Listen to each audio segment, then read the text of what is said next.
चलिए lecture number 3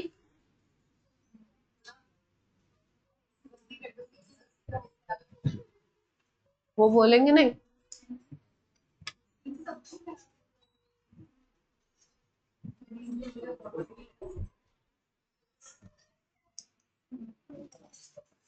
चलिए आज का टॉपिक स्टार्ट करते हैं, हीट कैपेसिटी।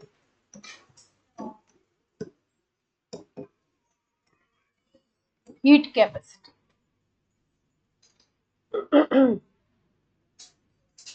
क्या है? हीट कैपेसिटी समझते हैं। जैसे मान लो ये कोई सब्सटेंस है,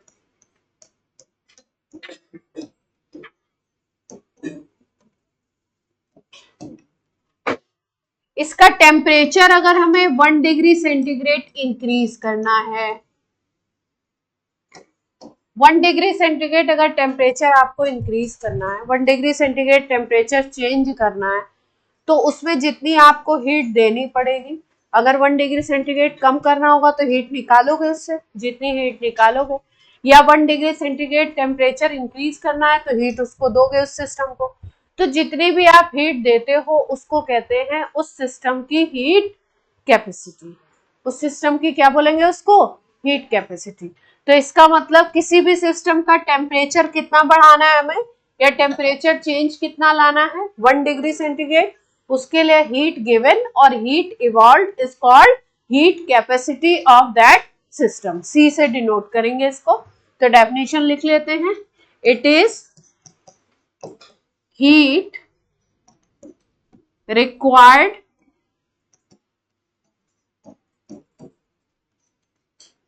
to increase temperature of system by 1 degree centigrade।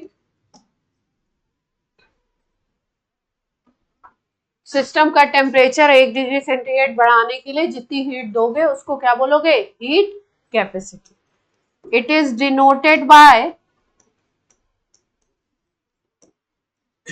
सी, इसको डिनोट करते हैं हम लोग सी से। फॉर्मूला होता है इसका C is equal to delta Q by delta T, या अगर चेंज बहुत छोटा है तो हम लोग इसको ऐसे भी लिखते हैं D Q by D T.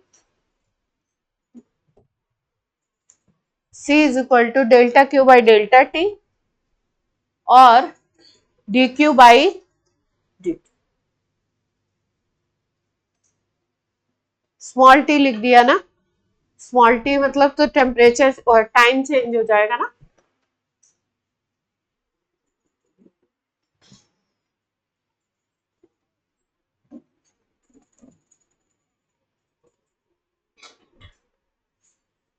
अगर हम लोग यूनिट की बात करें तो यूनिट क्या हो सकती है इसकी? अगर हीट ले लेते हो जूल में तो, और इसको टेम्परेचर चेंज को अगर केल्विन में लेते हो, डिग्री सेंटीग्रेड में लेते हो, किस में लेते हो इसके ऊपर डिपेंड करेगा। अगर इसको जूल लेते हो, इसको केल्विन लेते हो, तो जूल पर केल्विन हो जाएगी,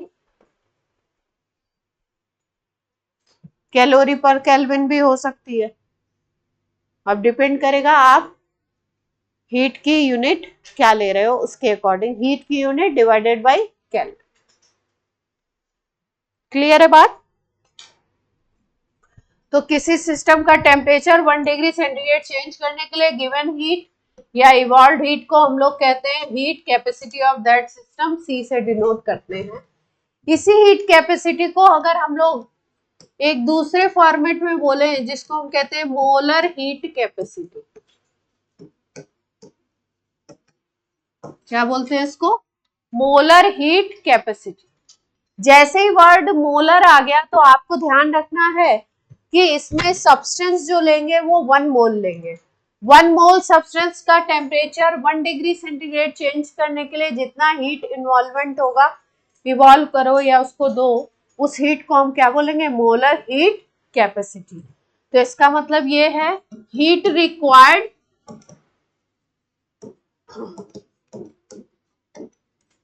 to change temperature by 1 degree centigrade heat required to change temperature by 1 degree centigrade, substance कितना होगा, सब्सटेंस होगा आपका कितना 1 मोल।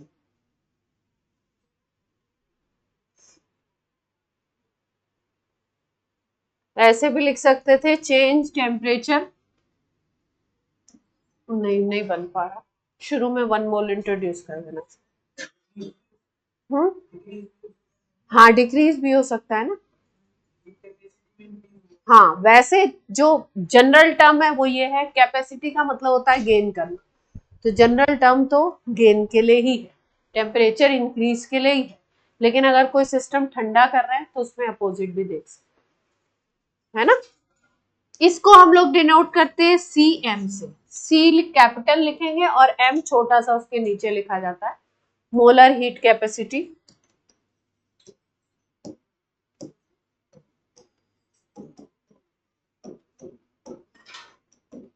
डेफिनेशन ऐसे भी लिख सकते थे कि heat required to change temperature या 1 मोल सब्सटेंस का टेम्परेचर 1 डिग्री सेंटीग्रेड इंक्रीज करने के लिए कितना हीट, उसको भी लैंग्वेज में वैसे भी लिख सकते। सब्सटेंस याद रखना है, इसमें कितना सब्सटेंस है आपका 1 मोल है, सॉलिड है, लिक्विड है, गैस है, कुछ भी है, वो कितना होना चाहिए 1 मोल होना चाहिए, उसका टेम्परेचर 1 डिग्री सेंटीग्रेड बढ़ाओगे तो जितनी हीट दोगे उसको बोलोगे मोलर हीट कैपेसिटी, सीएम से डिनोट करते हैं। अब जैसे सीएम निकालना है आपको तो आ जाता है क्यू, वहां पे dt आ रहा था, यहाँ पे मोल आ गया, सीएम मोल भी ले लेते हैं यहाँ पे एन, मोल का नंबर भी आ जाएगा डिनोमिनेटर, यानी यहाँ पे अगर हीट इवॉल्व या हीट गिवन अगर हम देखें तो कितना आएगा एन सी एम, ये हो जाएगा N C M D T. अगर टेम्परेचर डी टी बोल रहे हो तो डी क्यू बोल दो, अगर डेल्टा यूज करोगे तो क्या बोल दोगे,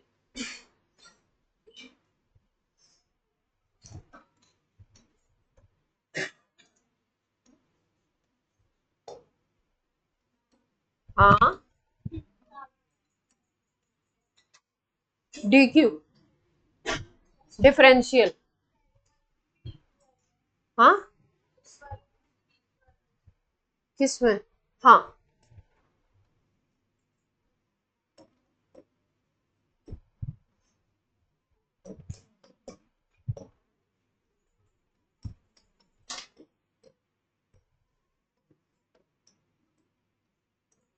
डी टी टेम्परेचर चेंज है,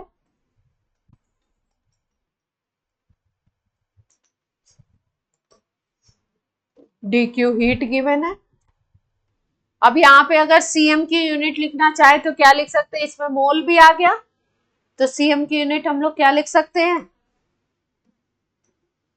मोलर हीट कैपेसिटी की यूनिट क्या आ जाएगी जूल, मोल भी आ गया यहाँ पे, जूल पर मोल इंटू केल्विन हो जाएगी, लिख लो भाई खुश।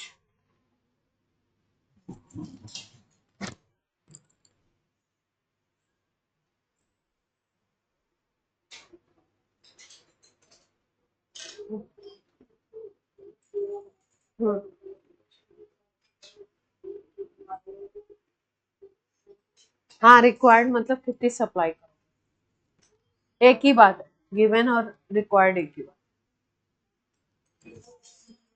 हाँ क्या सी और डी टी, हाँ हाँ इस सुनो सुनो, ये जो फॉर्मूला है ना इसी से इसकी डेफिनेशन निकाली गई है, ये जो फॉर्मूला है इसी से डेफिनेशन निकाली गई है, C M is equal to है D Q by N D T, अगर एन रखते हो 1 मोल, डी टी रखते हो 1 डिग्री सेंटीग्रेड टेम्परेचर, तो जितना हीट रिक्वायर्ड है वही क्या है मोलर हीट कैपेसिटी, ये इसके फार्मूला से ही इसका ये डेफिनेशन निकाला है। मोल अगर 1 कर दिया, टेम्परेचर चेंज अगर 1 डिग्री सेंटीग्रेड कर दिया, तो जो हीट दे रहे हो वो क्या कहलाती है? Molar heat capacity. कोई दिक्कत? नोट हो गया सबका? एक हमने करा सिंपल हीट कैपेसिटी, फिर उसके बाद उसको सी से डिनोट किया, दूसरा किया मोलर हीट कैपेसिटी, सीएम से डिनोट किया, तीसरा हम लोग करने जा रहे हैं specific heat capacity. Specific heat capacity, molar में सब्सटेंस 1 मोल लेते हैं, जैसे ही वर्ड स्पेसिफिक यूज कर देंगे सब्सटेंस 1 ग्राम ले लेंगे। सब्सटेंस कितना लेना है? 1 ग्राम, है ना? तो heat required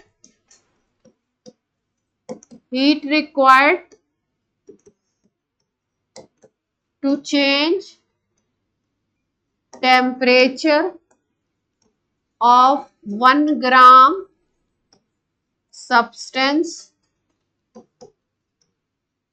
by 1 degree centigrade is called specific heat capacity. Specific heat capacity.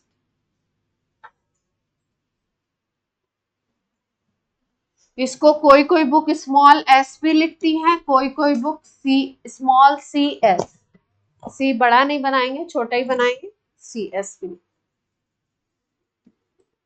तो यहाँ पे आ जाएगा D Q M D T, यहाँ पे मास आ जाएगा। 1 ग्राम की बात करिए ना, अगर मास 1 ग्राम है, टेम्परेचर 1 डिग्री सेंटीग्रेड चेंज कर रहे हो, तो जितना हीट दोगे उसको क्या बोलोगे? Specific heat capacity. एम है आपका मास इन ग्राम, dt है टेम्परेचर चेंज, dq है हीट चेंज, जितना भी हीट सप्लाई कर रहे हो निकाल रहे हो, cs है स्पेसिफिक हीट कैपेसिटी। कोई समस्या? बोलिए बच्चों। यूनिट क्या हो जाएगी एस की? यूनिट बोल दीजिए। जूल पर ग्राम इंटू केल्विन। जो फॉर्मूला है उसी के हिसाब से यूनिट भी बन गई अपने। अब भी क्लियर है बात? Yes ma'am.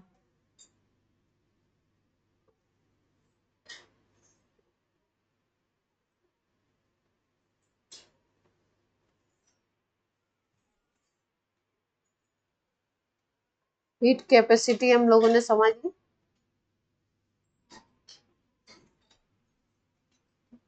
नोट हो गया सबका? अब ये जो मोलर हीट कैपेसिटी है सीएम की, जो हम लोग बात कर रहे थे, वो दो केसेस में हम लोग यहाँ पे यूज करते हैं। एक हम लोग यूज करते हैं एट कांस्टेंट प्रेशर, और एक हम लोग यूज करते हैं एट कांस्टेंट वॉल्यूम। एक कांस्टेंट प्रेशर पे यूज करोगे और एक किस पे यूज करोगे? Constant volume. तो अगर जैसे हम बोले कि ये है सीपी और ऐसे करके लिखा हो सीपी और नीचे स्मॉल एम, सीपीएम, या अगर ऐसे लिखा हो सीवीएम, तो इसका मतलब है मोलर हीट कैपेसिटी कैलकुलेट की गई है किस पे? At constant pressure. Molar heat capacity किस पे कैलकुलेट की गई है? At constant pressure. उस जिसकी आप हीट कैपेसिटी निकाले हो सिस्टम की, उसका प्रेशर क्या है? कांस्टेंट है। अगर सीवीएम लिखते हैं तो इसको हम बोलते हैं molar heat capacity at constant volume. कोई समस्या यहां तक?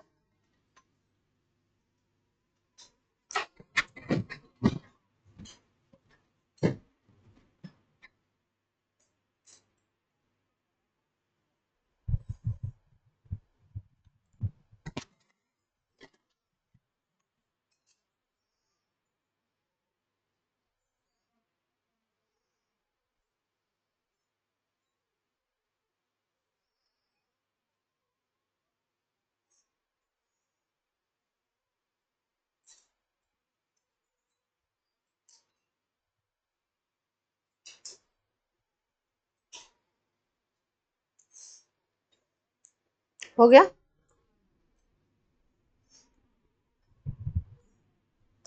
एक्सपेरिमेंट से ऐसा देखा गया है कि जो सीपी होता है ना, ये सीपीएम जो है ये हमेशा ज्यादा होता है सीवीएम से। सीपीएम जो होता है ये हमेशा ज्यादा होता है किससे? सीवीएम से। और एक साइंटिस्ट थे मेयर, उन्होंने एक फॉर्मूला निकाला था, हम सीधे फॉर्मूला याद रखेंगे, फिजिक्स में इसका डेरिवेशन आता है, केमिस्ट्री में डेरिवेशन की कहीं जरूरत नहीं अपने। मेयर्स फॉर्मूला है Cp minus Cv is equal to R। Cp minus Cv is equal to R। R होता है यूनिवर्सल गैस कांस्टेंट। अगर कोई भी आइडियल गैस है तो उसके लिए गैस कांस्टेंट क्या लिया जाता है? R।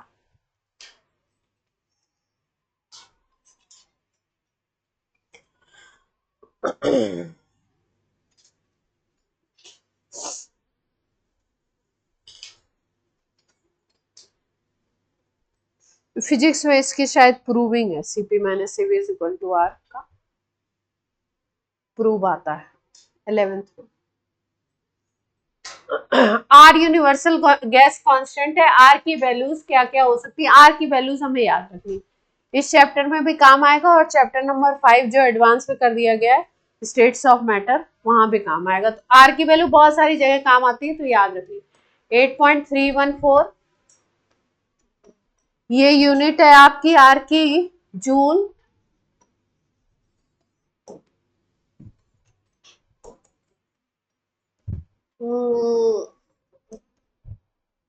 जूल पर केल्विन इनटू मोल, जूल पर केल्विन इनटू मोल।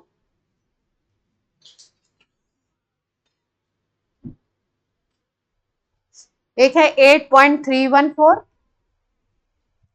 एक R की वैल्यू है 1.99 या अप्रॉक्स 2 ले लेते हैं, कैलोरी पर केल्विन इनटू मोल। कैलोरी वाली है 1.99, अप्रॉक्स में 2 भी ले लेते हैं। एक है 0.0821 लीटर एटीएम पर केल्विन इनटू मोल। नीचे वाला सेम है, ऊपर जो है यूनिट्स चेंज हो रही है, जूल है, कैलोरी है, लीटर एटीएम है। क्वेश्चन में जैसी यूनिट्स दी होंगी प्रेशर और वॉल्यूम की उसके हिसाब से ये यूज करना पड़ेगा।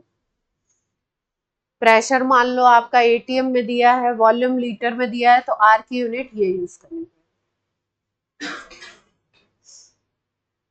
अगर सीजीएस में दिया है सिस्टम तो कैलोरी, और एमकेएस में इन जनरली कौन सी यूज करनी पड़ती है अपने को?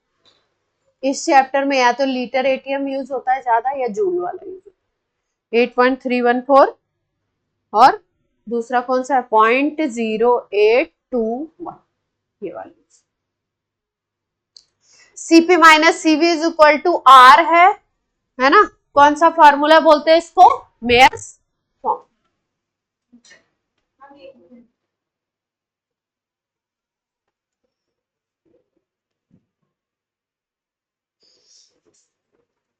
इन सब चीजों के डेरिवेशन है, डेरिवेशन हम लोग नहीं कर रहे हैं, है ना, क्योंकि अपने कोई काम के होते नहीं है। चीज समझ आनी चाहिए कि कैसे कहां से किस चीज को रिलेट किया जाता है। जैसे अगर हमें रेशियो निकालना है सीपी और सीवी का, तो सीपी बाई सीवी होता है is equal to gamma. CP by CV is equal to बोलते हैं गामा। इसको कहते हैं पॉइसंस रेशियो।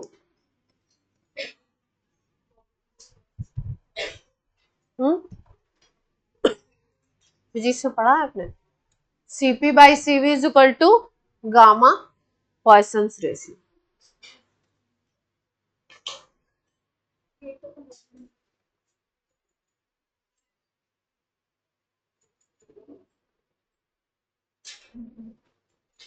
थोड़ा सा एसी चला लिया जाए 5-10 मिनट।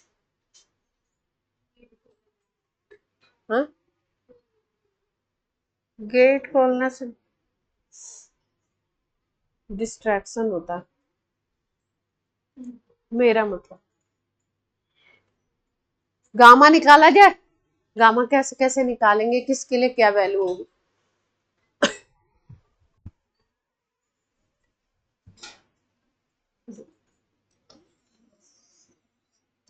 पहले तो हम लोगों को गामा की वैल्यू याद करनी पड़ेगी, है ना, ज्यादा तो डेटा में अपने काम आ जाएगा। दूसरा, सीपी और सीवी की वैल्यू से भी हम लोग इसको निकाल सकते हैं। आप सीपी सीवी निकालने के लिए एक छोटी सी बात समझा रहे हैं, वो थोड़ा सा समझ लीजिए।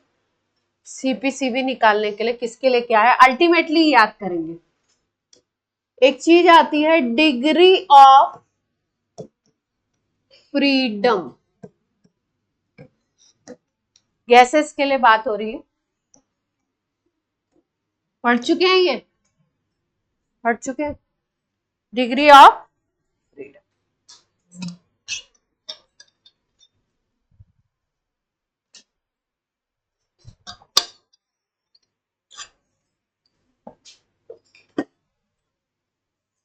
तीन तरह की डिग्री ऑफ फ्रीडम की हम लोग बात करेंगे, 5 मिनट में फिर बंद कर देंगे।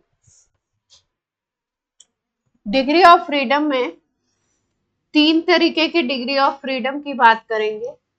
एक को बोलते हैं ट्रांसलेशनल, ट्रांसलेटरी मोशन सुना है आपने कहीं? एक को बोलते हैं रोटेशनल और एक को बोलते हैं वाइब्रेशन। वाइब्रेशनल की बात हम लोग तब करेंगे जब टेम्परेचर हाई होगा, या तो क्वेश्चन में मेंशन होगा अपने कि टेम्परेचर बहुत हाई, या तो क्वेश्चन में लिखा होगा कि वाइब्रेशनल डिग्री ऑफ फ्रीडम आपको इंक्लूड करना है, क्लियर कट लैंग्वेज लिखी होगी। या तो हाई टेम्परेचर लिखेंगे या लिखेंगे वाइब्रेशनल डिग्री ऑफ फ्रीडम आपको इंक्लूड करना है, तभी हम लोग इस डिग्री ऑफ फ्रीडम को इंक्लूड करेंगे। अदरवाइज इन दोनों से ही अपना काम बन जाता है ना। तो ट्रांसलेशनल डिग्री ऑफ फ्रीडम क्या है, रोटेशनल डिग्री ऑफ फ्रीडम क्या है, और वाइब्रेशनल डिग्री ऑफ फ्रीडम क्या है, थोड़ा सा समझ लें।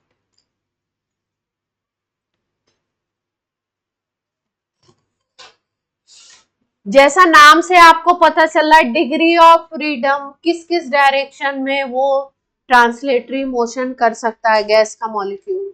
रोटेशन की बात हो रही है तो कैसी कैसी डायरेक्शंस उसकी बन सकती है रोटेट करने की। अगर हम लोग बात करें वाइब्रेशन की तो किस कैसे कैसे वाइब्रेशन अलग अलग डायरेक्शन में वो कर सकता है, यही बात है यहाँ पे। तो सबसे पहले ट्रांसलेटरी समझते हैं। जैसे मान लो हमने बात करी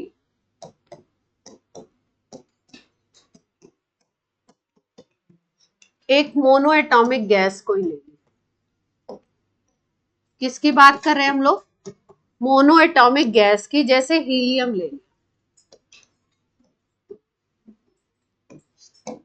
हीलियम ले लिया हमने, ठीक। तो हीलियम का जो सैंपल होगा उसमें मोनो एटॉमिक है, मतलब एक सिंगल एटम होगा इस तरीके से। तो कितने डायरेक्शन में ये मूव कर सकता है, ट्रांसलेटरी मोशन कितने में कर सकता है? अगर इसको जेड एक्सिस बोले, है ना, एक को बोलते हैं एक्स एक्सिस, एक को बोलते हैं वाई एक्सिस, तो ये तीन डायरेक्शन में ही इस तरीके से तीन कोऑर्डिनेट में ही ये मूव कर सकता है। तो यहाँ पे इस केस में मोनो एटॉमिक गैस के लिए ट्रांसलेटरी डिग्री ऑफ फ्रीडम या इसके लिए डिग्री ऑफ फ्रीडम कितना लेंगे, अगर केवल हम ट्रांसलेटरी ले रहे हैं तो कितना लेंगे, एक्स वाई जेड तीन डायरेक्शन बन रही है ना, तो कितनी लेंगे इसके लिए, 3। कोई दिक्कत? अब जैसे मान लो हमने ले लिया कोई डाई एटॉमिक गैस ले ली, कोई क्या ले ली, डाई एटॉमिक गैस।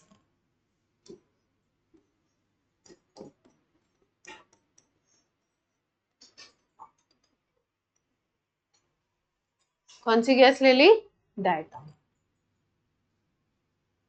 अब डायटोमिक गैस में देखो ये डायटोमिक गैस 3 तो ट्रांसलेटरी शो करेगी, मतलब 3 जो होंगे इसके 3 डायरेक्शन के हिसाब से हो जाएंगे, एक्स वाई जेड के हिसाब से हो जाएंगे। ये कौन से होंगे आपके, डिग्री ऑफ फ्रीडम को एफ लिखते हैं,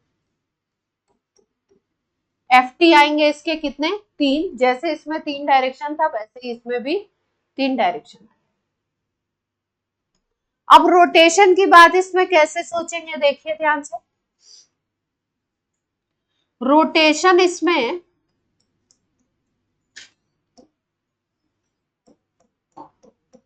जैसे मान लो ये मॉलिक्यूल है आपका, तो आप ऐसा हम लोग सोच सकते हैं कि इसको एक्सिस मान लें और इस ऐसे घूम रहा है गैस का मॉलिक्यूल, एक को एक्सिस मान लिया और ये वाला कैसे घूम रहा है, ऐसे घूम सकता है ना। तो यहाँ पे कौन सा डिग्री ऑफ फ्रीडम आ जाएगा, रोटेशनल आ जाएगा।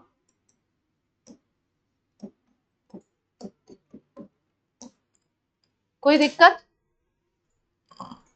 अगर मान लो हम बोल रहे हैं कि ये पार्टिकल अपनी पोजीशन पे मूव कर रहा है, टेम्परेचर बहुत हाई हो गया और वाइब्रेशन होने लगा, पार्टिकल जहां पे है इस तरीके से मूव कर रहा है अगर अपनी पोजीशन पे, तो वाइब्रेशनल भी आ जाए। तो यानी मॉलिक्यूल के रोटेशन के हिसाब से रोटेशनल डिग्री ऑफ फ्रीडम लेते हैं, वाइब्रेशन के हिसाब से कौन सा लेते हैं, वाइब्रेशनल लेते हैं हाई टेम्परेचर पे, और ट्रांसलेटरी मोशन के हिसाब से क्या लेते हैं, ट्रांसलेशनल लेते हैं। कोई दिक्कत यहाँ पे? नोट हो गया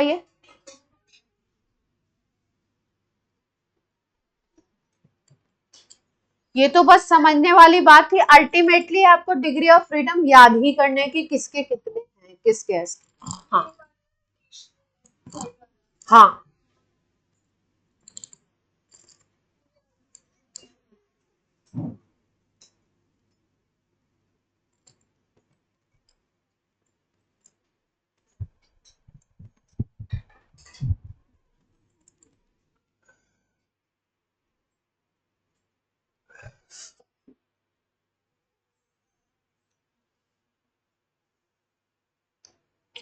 जैसे देखो मान लो हमने ले लिया वाटर मॉलिक्यूल,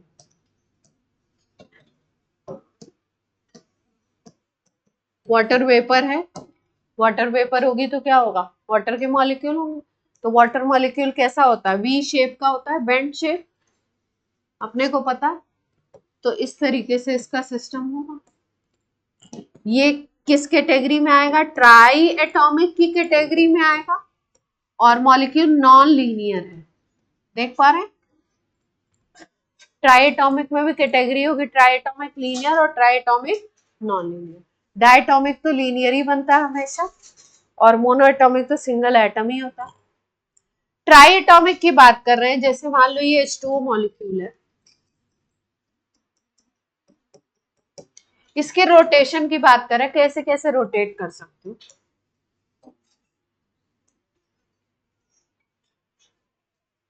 एक रोटेशन हम ऐसे ले सकते हैं कि एक एक्सिस को ये ले लो, है ना, ये एक्सिस ले लिया, इसके थ्रू इसको ऐसे घुमा रहा है, ये H जो है ये घूम रहा है, H जो है घूम रहा है, इसको घुमाया हमने, ये वाला H यहाँ आ गया और ये वाला H यहाँ आ गया। मतलब इस रोटेशन को हम कैसे दिखा रहे हैं, अगर इसको H1 कह दो, इसको H2 नाम दे दो, तो इस रोटेशन को हम कैसे घुमा दिखा रहे हैं,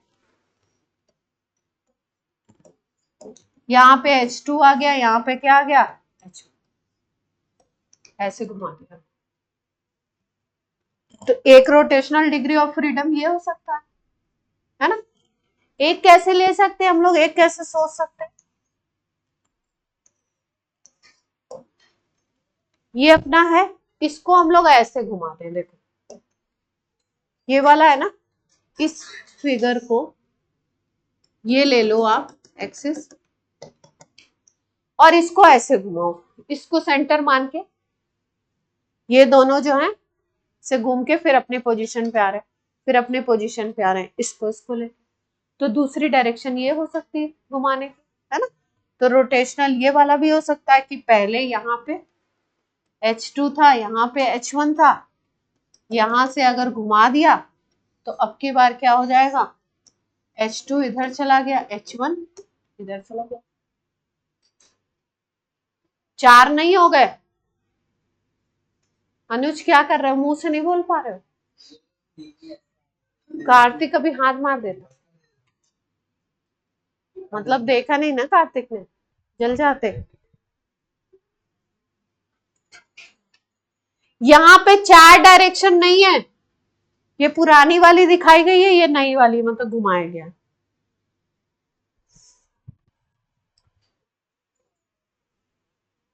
बात कुछ समझ आ रही है?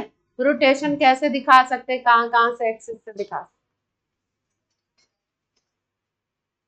मॉलिक्यूल को उठा के ऐसे भी घुमा सकते हैं, यहाँ पे इसको मान लो और ये पूरे को, इसको एक्सिस यहां से ले लो, ऐसे भी घुमा सकते।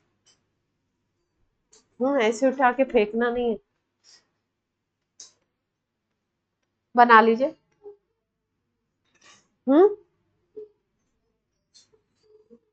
ओके अबाउट लिया तो है दोनों, ऐसे ऐसे।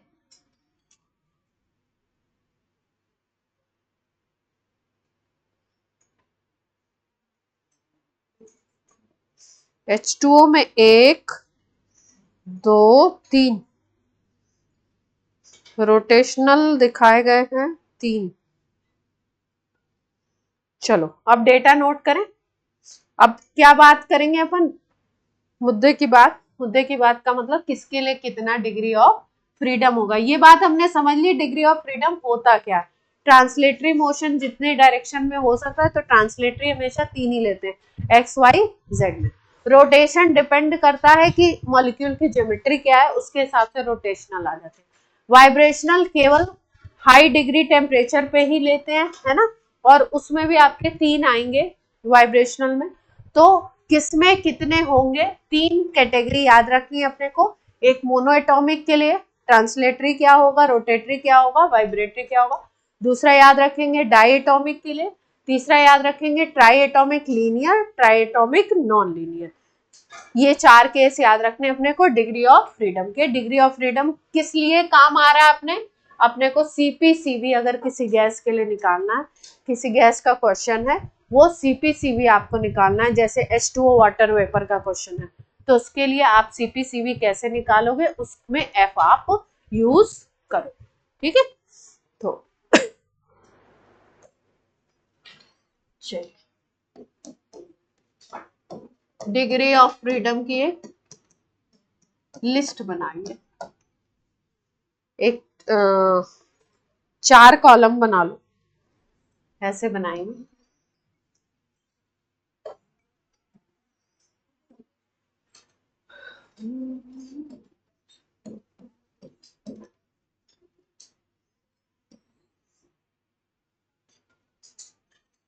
एक में ही हो जाएगा क्या, नहीं,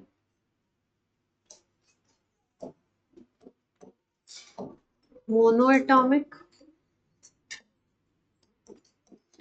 die atomic, try atomic,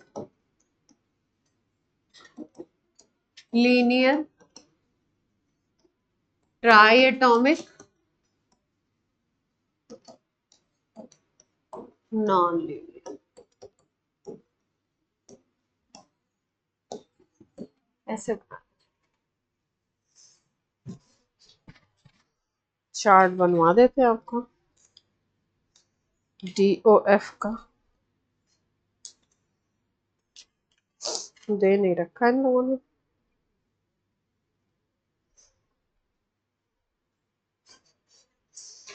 physics में जब थर्मो पढ़ोगे ना, तो आपको आई थिंक इसमें जरूरत पड़ती है पूरी उसकी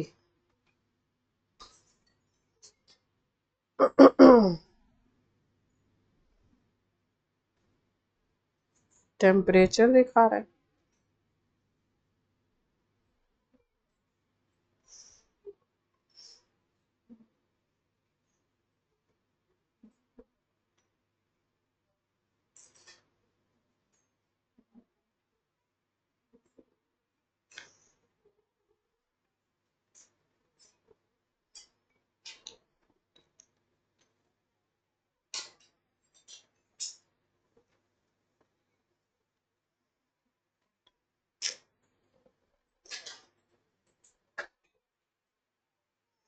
DOF है ही नहीं क्या, दे ही नहीं रहे हमारे काम। सही लिखाना चाहते हैं तो इस लिस्ट को भी ऐसे ही छोड़ दो, है ना। अब इसको फिल करा देंगे, इसको छोड़ दो। देखो जैसे मान लो ये ऐसे ही 8 ब्लॉक बना करके छोड़ दो, ऐसे, ये ऐसे बना करके थोड़ा और बड़ा कीजिए, ऐसे बना कर छोड़ दो, हाँ उतना छोड़ दो। अब देखो CV CP गामा, इसका अपने को काम है, ये वैल्यू याद रखनी है अपने को। CV CP और गामा की वैल्यू अपने को याद रखनी है। पहले वाली टेबल काम की है, लेकिन अभी कोई डेटा मुझे इसको मिल नहीं रहा है, काम की है, पर अल्टीमेटली उस डेटा को भी यूज करके हम क्या निकालेंगे, ये निकालेंगे, और इसकी जरूरत है CP CV और गामा।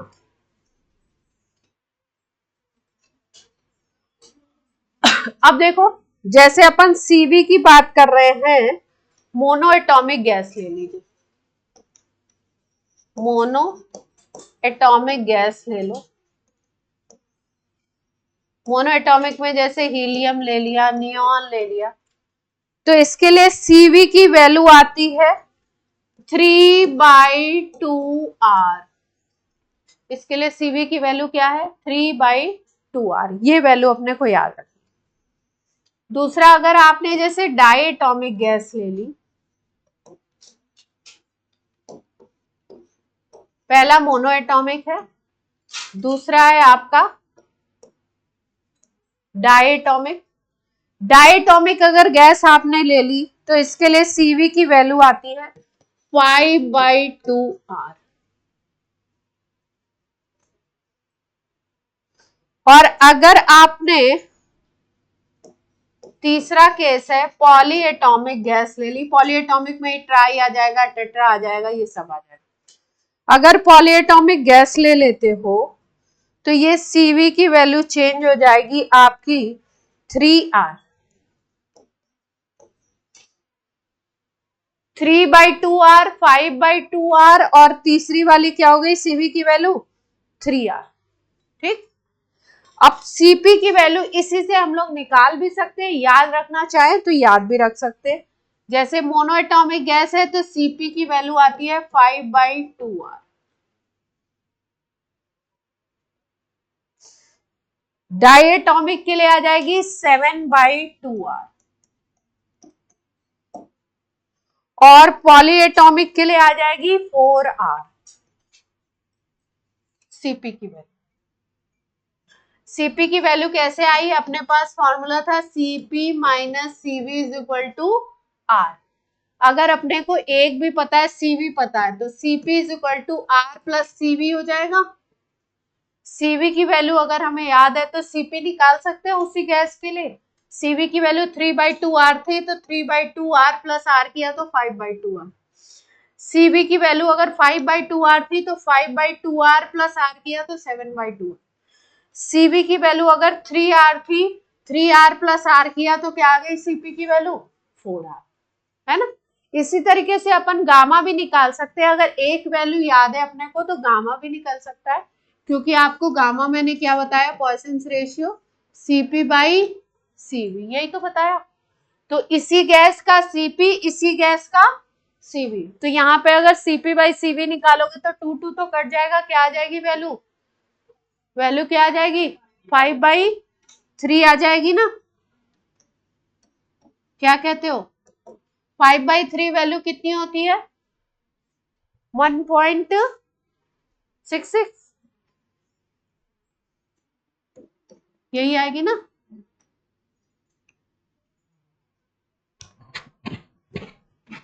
क्या, बोलो बोलो, यहाँ पे क्या आएगी 7/2R, और इसमें 7/5 आ जाएगा। ये कितना होगा अप्रॉक्स 1.4।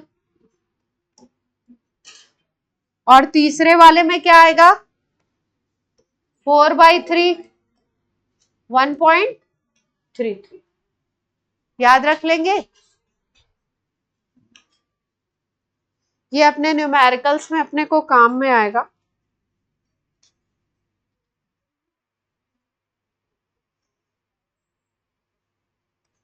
फाइव बाई थ्री, 7/5, 4/3, इससे भी काम बन जाता है अपना 5/3, क्योंकि डेटा कई बार इस तरीके से देते हैं कि 5, 3 इन सब से कटते हैं, तो अपना काम इस तरीके से भी बन जाता है।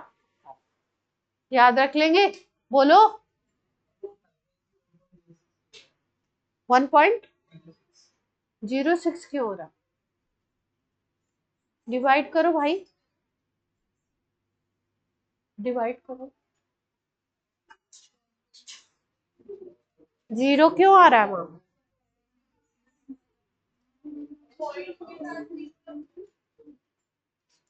सही है, ये याद रख लेंगे डेटा।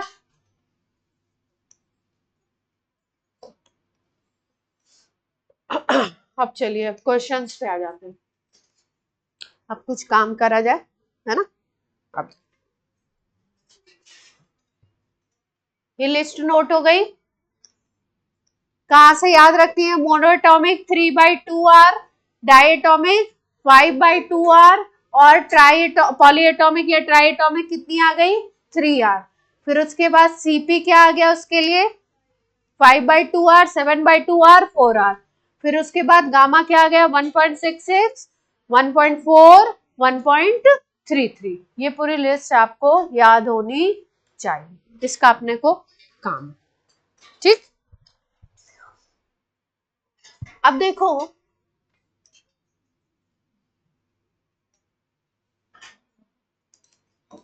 अभी तुम्हारी ट्रेन आगे नहीं बढ़ी है।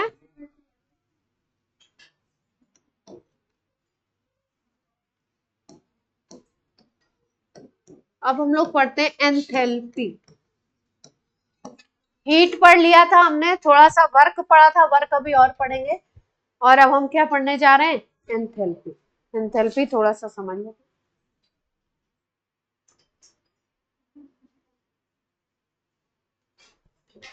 इसको डिनोट करते हैं एच से। किससे डिनोट करते हैं? एच से। इसको बोलते हैं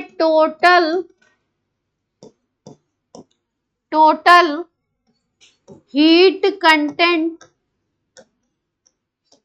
of system is called enthalpy. Total heat content of the system is called enthalpy. बहन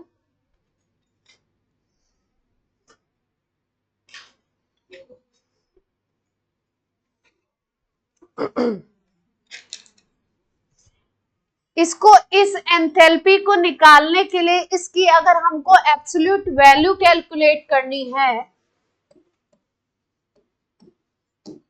इसकी अगर एब्सोल्यूट वैल्यू निकालनी है तो ये कैलकुलेशन बड़ा डिफिकल्ट होता है। जैसे u की वैल्यू निकालनी थी अगर, तो क्या था? डिफिकल्ट प्रोसेस था। हम डेल्टा u निकाल सकते हैं इजीली, लेकिन u निकालना क्या था? डिफिकल्ट था। उसी तरीके से h की वैल्यू अगर निकालना है तो ये प्रोसेस क्या होता है आपका? डिफिकल्ट। लेकिन हम लोग डेल्टा h निकाल सकते हैं, चेंज इन एंथैल्पी हम निकाल सकते हैं। चेंज इन एंथैल्पी ये निकाला जा सकता है।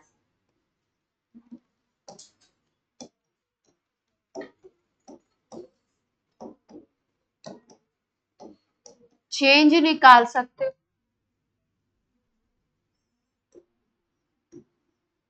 डेल्टा एच कह सकते हैं, H final minus H initial, ऐसे कह सकते हैं।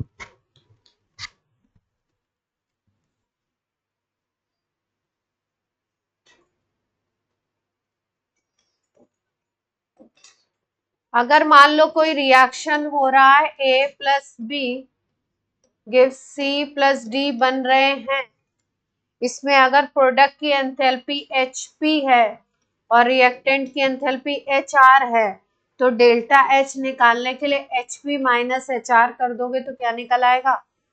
Delta H।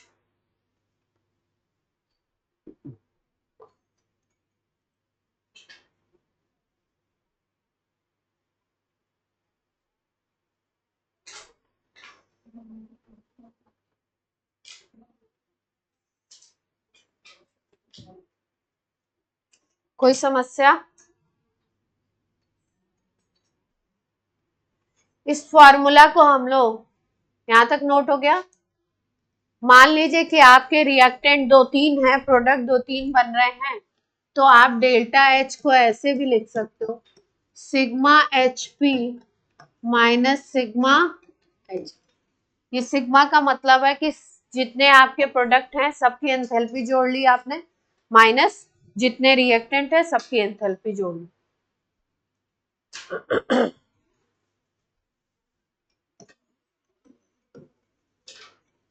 Adduct of enthalpy of all products, और ये हो गया adduct of enthalpy of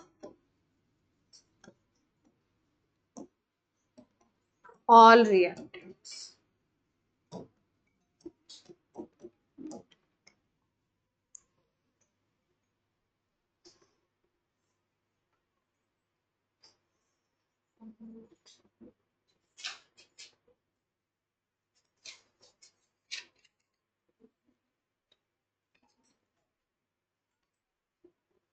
clear है बात?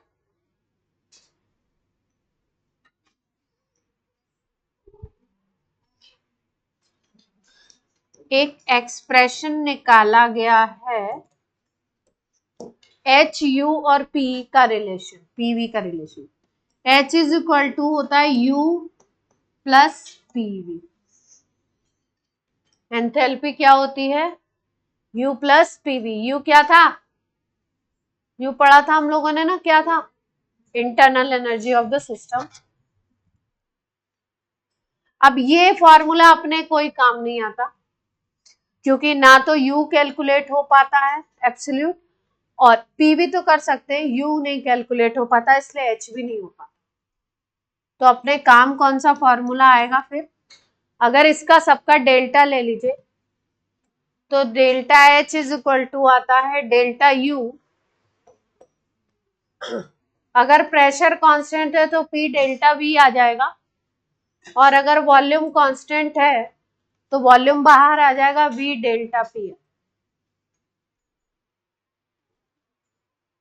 बेसिकली इंटीग्रेशन से निकाला गया है, इंटीग्रेट करते हैं इसमें, तो इंटीग्रेशन में जो टर्म कांस्टेंट होता है उसको बाहर ले लो।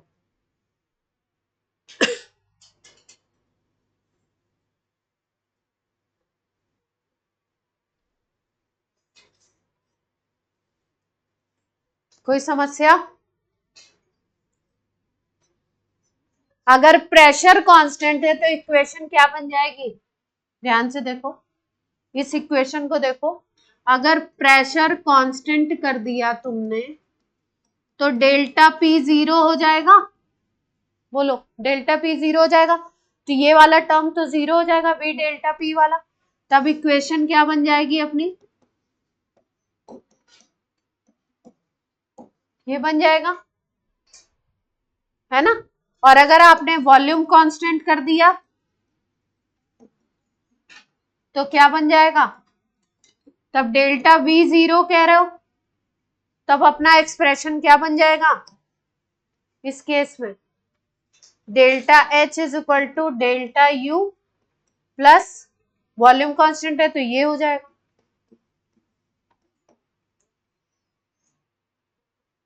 कोई समस्या? बोलिए।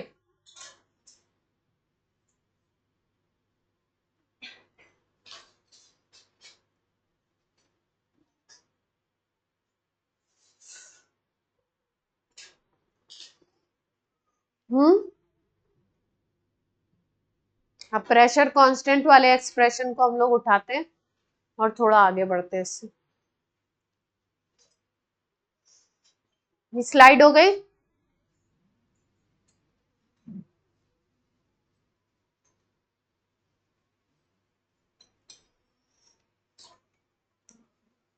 चलिए ये वाले एक्सप्रेशन को आगे यूज कर रहे हैं। Delta H is equal to का क्या आ गया था अपने पास, delta U plus P delta V आ गया था एट कांस्टेंट प्रेशर, है ना। ये एक्सप्रेशन आ गया था अपना। अपने पास अगर हम लोग बात करें इससे अगर देखें तो delta U is equal to क्या आ जाएगा, delta H minus P delta V आ जाएगा। कोई समस्या। अपने पास फर्स्ट लॉ से क्या आता था, फर्स्ट लॉ ऑफ थर्मोडायनेमिक्स क्या था। अच्छा फर्स्ट लॉ ऑफ थर्मोडायनेमिक्स कहीं पे भी लगा सकते हैं किसी भी सिस्टम। तो फर्स्ट लॉ ऑफ थर्मोडायनेमिक्स क्या था, delta U is equal to Q plus W कह सकते हैं ना। तो इसका मतलब ये वाली वैल्यू किसके इक्वल आ गई, कोई समस्या बोलिए बच्चों, कोई दिक्कत।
इस फॉर्मूला से हम लोग एक डेराइव करते हैं एक चीज कि ये जो डेल्टा एच है ना, ये जो डेल्टा एच है ये देखा गया कि delta H is heat change, कितना हीट चेंज हो रहा है, कितना सिस्टम की टोटल एनर्जी चेंज हो रही है, वो है डेल्टा एच। यानी कि डेल्टा एच क्यू की जगह पे यूज हो सकता है।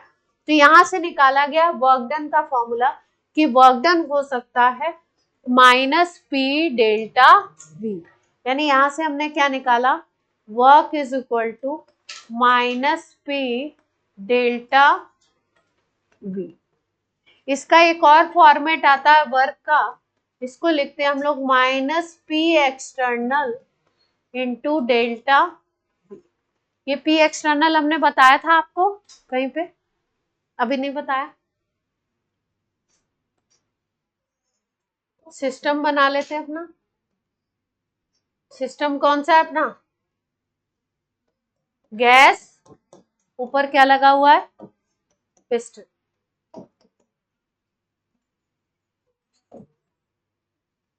इक्विलिब्रियम की स्टेट है, मान लीजिए ऊपर से पी एक्सटर्नल लग रहा है और नीचे से इधर से पी गैस लग रहा है। इक्विलिब्रियम स्टेट है अगर पिस्टन एकदम स्टैटिक पोजीशन में है, तो यानी दोनों प्रेशर क्या होंगे, इक्वल होंगे। वर्क डन अगर हमें निकालना है तो वर्क डन का फॉर्मूला क्या आता है, यहाँ पे P external minus P external into delta V. ये फॉर्मूला तभी अप्लाई करेंगे जब प्रेशर कांस्टेंट होगा। प्रेशर अगर कांस्टेंट है तभी वर्क का ये फॉर्मूला अप्लाई होगा।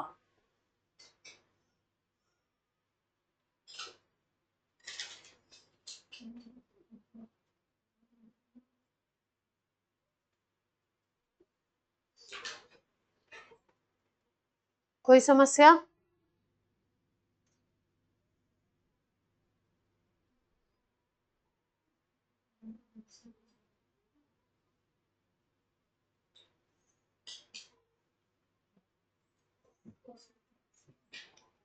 ये निकला कैसे थोड़ा सा समझ लो, जरूरत नहीं पर फिर भी समझ लो।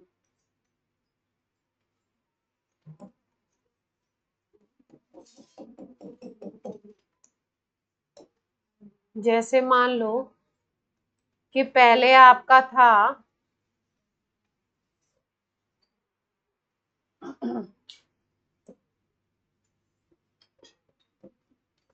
पहले आपका इस पोजीशन पे था, ठीक है। अब हमने क्या किया, पिस्टन को ऊपर की तरफ, गैस ने वर्क किया कुछ, पिस्टन ऊपर गया, गैस ने एक्सपेंशन किया, ठीक। एक्सपेंशन हो गया गैस में, फाइनल यहाँ पे जाके स्टैटिक हो गया। तो इस जब स्टैटिक हो गया, रुक गया, तो P gas is equal to आ जाएगा पी एक्सटर्नल, ठीक। मान लो यहाँ पे चेंज आया है, जो ये चेंज आया है ये आया एल का, कितना डिस्टेंस का चेंज आया है, एल का चेंज आया है। तो अगर हम लोग वर्क निकालना चाहते हैं तो वर्क हम लोग वैसे कैसे निकालते हो, फिजिक्स में आप लोग एफ एस कॉस थीटा लगाते हो ना, क्या लगाते हो, एफ एस कॉस थीटा। अगर एक ही डायरेक्शन है तो कॉस जीरो करके एफ इंटू एस ले लेते हैं, यही लेते हैं ना, एफ इंटू एस ले लेते हैं। अगर यहाँ पे डिस्प्लेसमेंट एल है, गैस का डिस्प्लेसमेंट क्या है एल, तो वर्क ऐसे कर सकते हैं, एफ इंटू एल ले सकते हैं। और आपको पता है कि प्रेशर का फॉर्मूला क्या होता है, एफ बाई ए होता है। तो अगर आप फोर्स निकालोगे तो that is equal to P into A, है ना। तो यहाँ पे अगर हम लोग लगाएं तो क्या आ सकता है, P इंटू ए इंटू एल आ सकता है। क्लियर है बात। अब जो एरिया है और एरिया और एल का अगर मल्टीप्लीकेशन देखें तो दैट कैन बी वॉल्यूम, है ना। इसी से आया है W is equal to P external into delta V।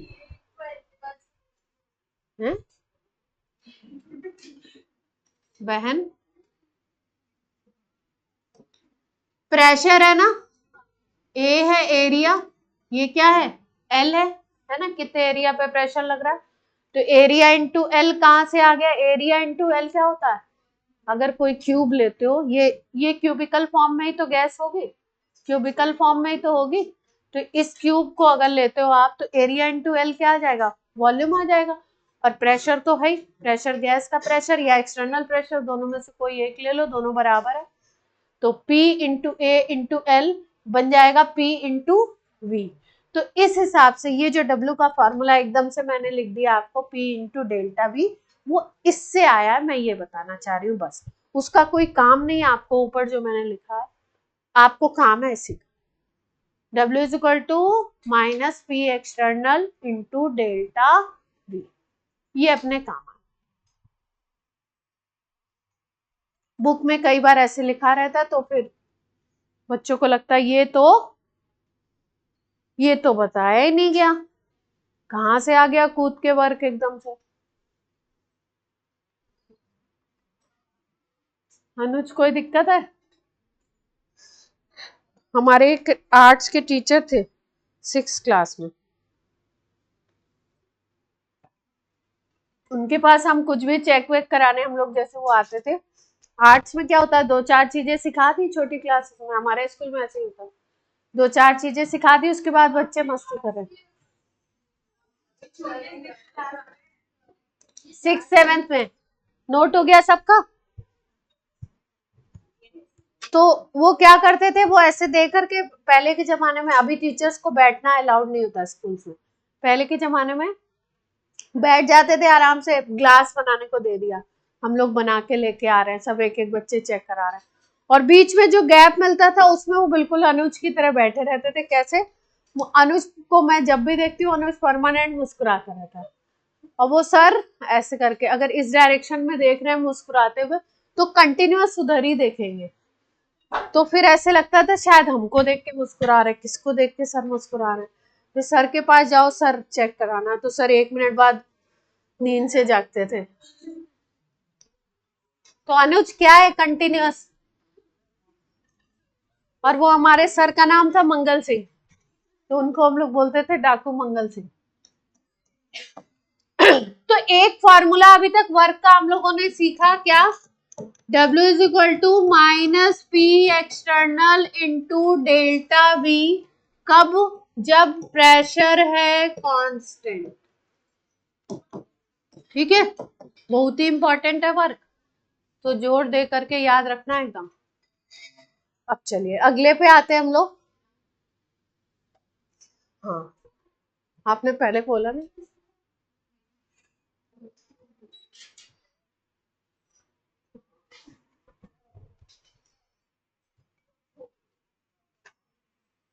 अब हम लोग वर्क कैलकुलेशन देखेंगे अलग अलग उसमें सिस्टम्स में।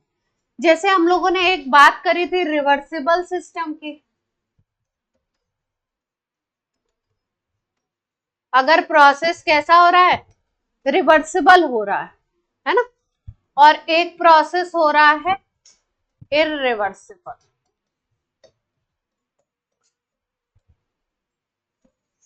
एक प्रोसेस है रिवर्सिबल और दूसरा प्रोसेस है इररिवर्सिबल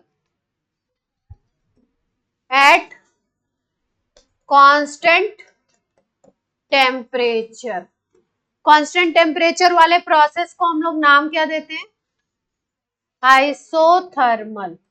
अगर कांस्टेंट टेम्परेचर पे इरिवर्सिबल प्रोसेस हो रहा है, यानी आइसोथर्मल भी है और इरिवर्सिबल भी है, तो इस केस में प्रेशर का क्या फॉर्मूला डेराइव होता है, W is equal to minus P external into delta V, यही फॉर्मूला आता है सेम।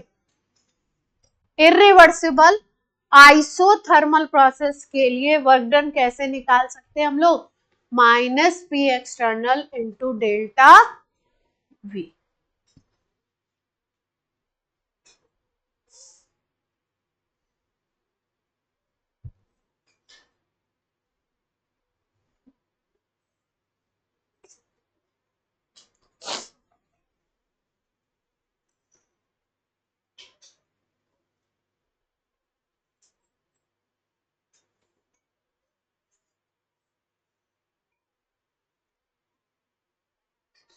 लॉग पढ़ा दिया गया है आपको, log 10 log e।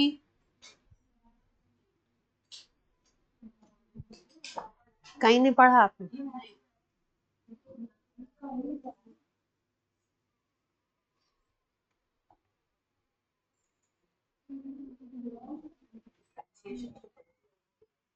मैथ्स में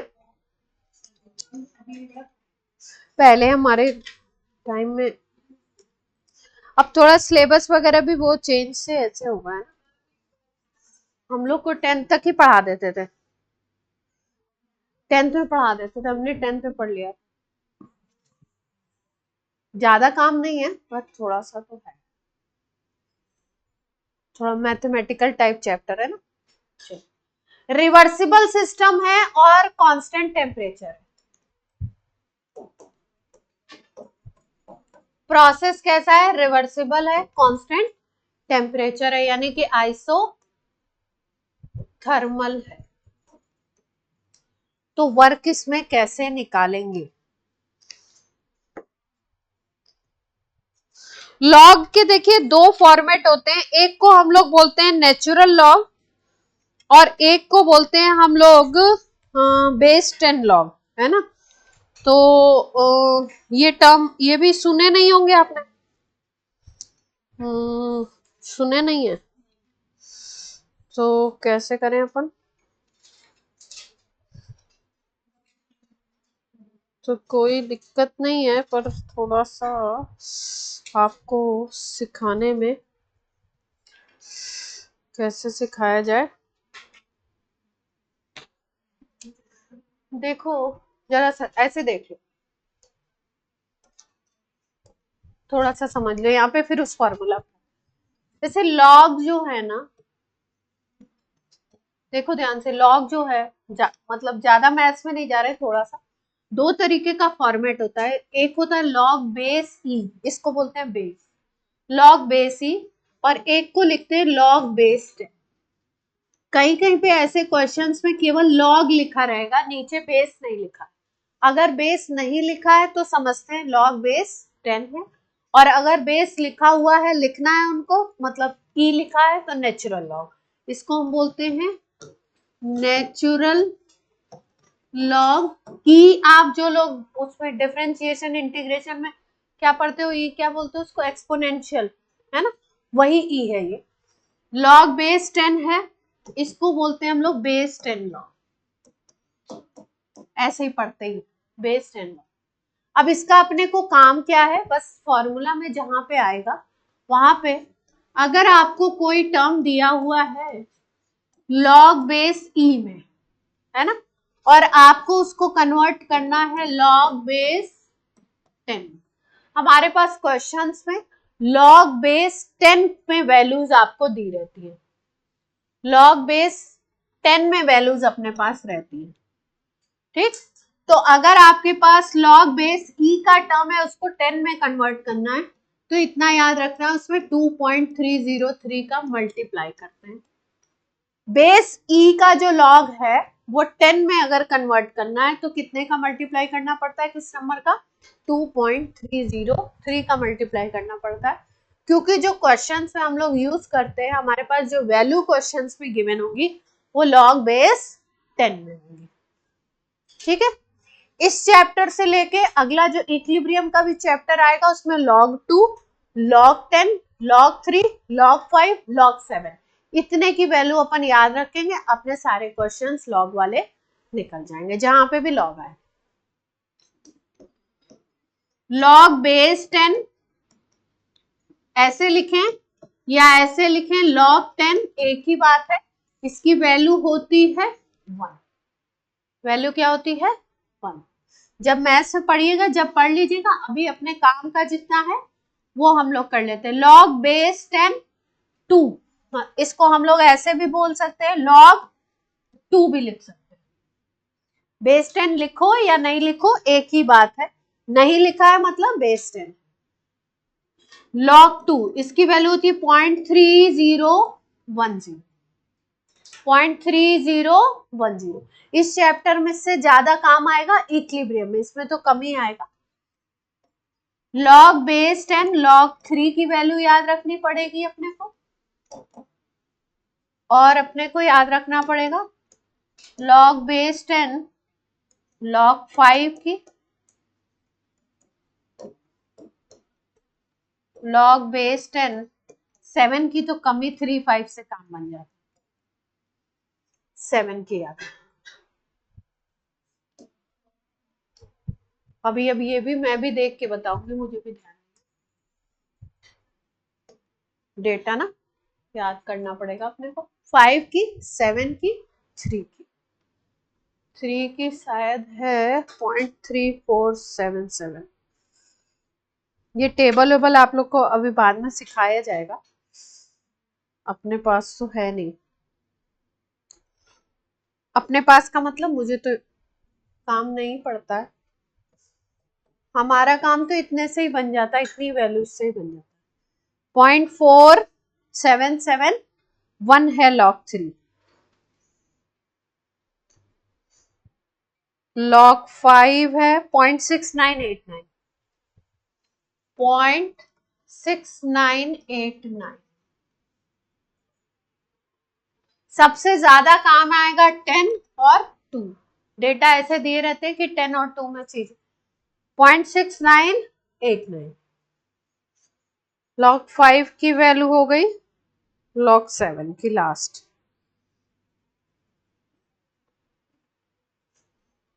0.845, इसकी कम पड़ती है, 235 की याद कर लीजिए, 10 की 1 होती है, ठीक है। क्या बस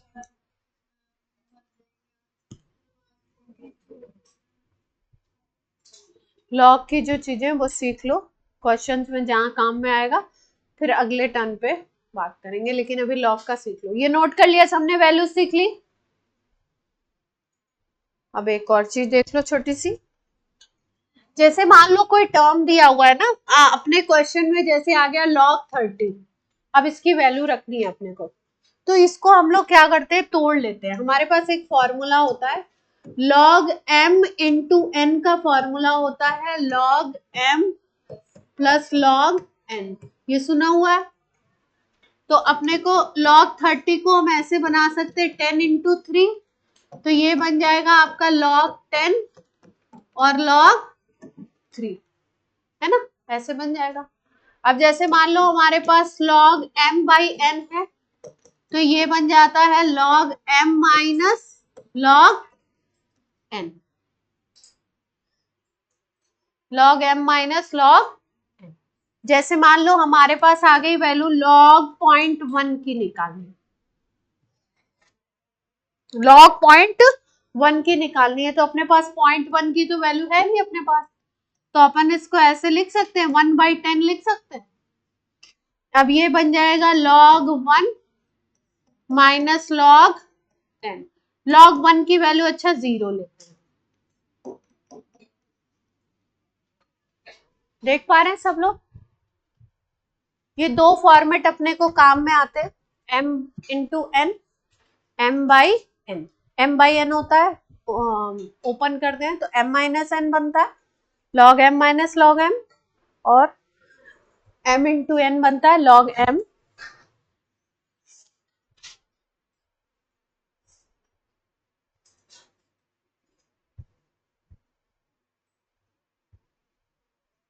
कोई दिक्कत?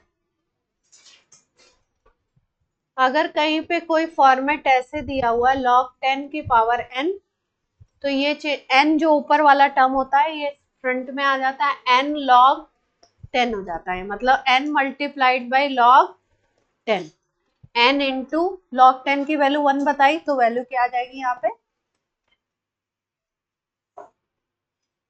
अगर 10 की पावर में आ गया, मान लो अपने पास आ गया log 10 रेज़ टू पावर 5, तो 5 सामने आ जाएगा, मल्टीप्लीकेशन है 5 log 10, और log 10 की वैल्यू क्या है 1 है, तो अपना सॉल्व हो जाएगा, वैल्यू क्या आ जाएगा 5, 5 into 1 is equal to.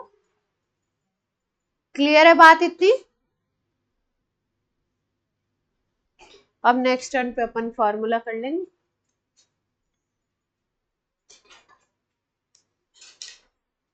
Reversible वाला कॉलम छूटा हुआ है ना, तो लिख लो, एक फॉर्मूला ही तो लिखना है, नेक्स्ट पे सवाल करेंगे उस पर बढ़िया बढ़िया, अच्छे अच्छे प्यारे प्यारे सवाल करेंगे। ये फॉर्मूला की जगह छूटी है, अच्छा थोड़ी लग रहा है देखने में, अच्छा लग रहा है। फॉर्मूला है -2.303 nRT log V2 by V1। Temperature constant है, अगर टेम्परेचर T दिया हुआ है, N है गैस के मोल्स, R है gas constant, final volume V2 है, इनिशियल वॉल्यूम V1।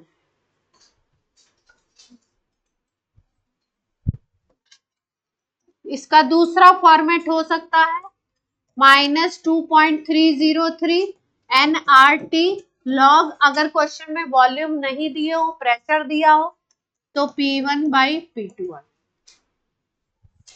प्रेशर अगर लगाओगे तो P1 बाई P2 आता है, वॉल्यूम लगाते हो तो V2 बाई V1। यहाँ पे लॉग के नीचे कुछ लिखा नहीं है, इसका मतलब कौन सी लॉग है, बेस्ड है, ठीक है। रिवर्सिबल आइसोथर्मल के लिए वर्क। अब अगले क्लास में इस पे सवाल करेंगे। आइए, आज की क्लास होती है आपकी ऑफ। Thank you.